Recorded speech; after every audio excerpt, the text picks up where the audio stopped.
Hello. Today we'll be talking about my main continent, and for my world, on the adventures and things on it to be really big and epic and feel really fun and stuff. If you get me. So I made some changes, and I've got some examples of things that I'll be sharing with you later in the video. Hello viewers, Chronicle here. The first thing I changed about my world is I made the biomes a lot bigger so that you could cross one for maybe even months if you depend on where you started and where you're ending. And I decided to do that instead of having a more natural biomes because I felt like it just lends more epic feel. I could be wrong about that, and there's still variation within the biomes, obviously.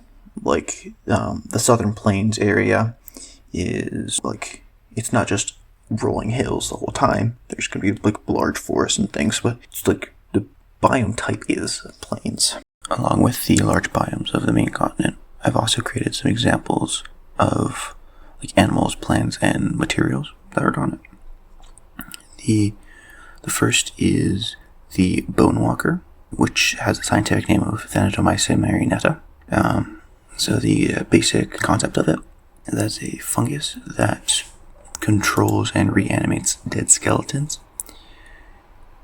And it's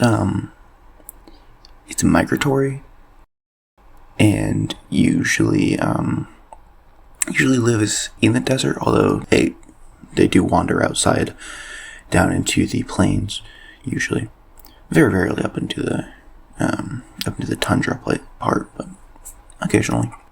And they'll eat just about anything that they can get into their mouths, and they live in packs. For the plant, we have the Sand Sieve, scientific name Sumovana perfecans. The idea behind this one is that it is that the fruit of the plant can filter water. It pulls out minerals and salt and things out of the water if you put it into a container of water. The size of the fruit is around 3 inches, and the leaves that grow up past the sand, because it grows in the desert, they grow up past the sand, are kind of shaped, kind of like aloe vera. There we go, kind of like aloe vera, and they're reddish, yellowish, and the roots, because all the fruits are connected to one starting fruit. The roots can stretch for miles and miles, because just so you can get a bunch of different areas and rain and stuff. And if you sever a fruit from another fruit, it'll start growing its own root system into its own organism. For the metal, I have Bruise Steel, and when it's in its pure, it's very, very white. Not quite like pure white, but it's pretty close. It's about a 6.3 on the Mohs scale of hardness. It's very unreactive to heat. So you have to alloy it with something else to forge it. It's pretty stable. It doesn't react with much. And something special about it is when it's hit, after forging, it's harder for a little bit, and it turns like deep black, in the area around where you hit it.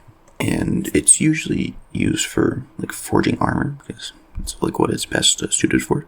But only people who can afford it, or important people need protecting, can use it, because it's pretty rare.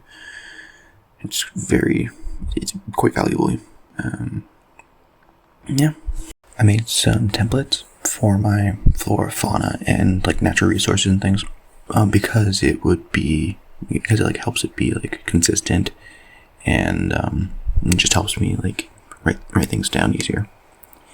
If you guys want them, I'll have them in a Google Docs in the description. If you have any ideas for animals or plants or anything like that, it'd be very, very greatly appreciated if you share them in the comments, because I'm kind of struggling for ideas right now. And if you have any ideas or criticisms or anything for anything I've talked about in the video, comments are a great place to share them. Thank you for viewing. Goodbye.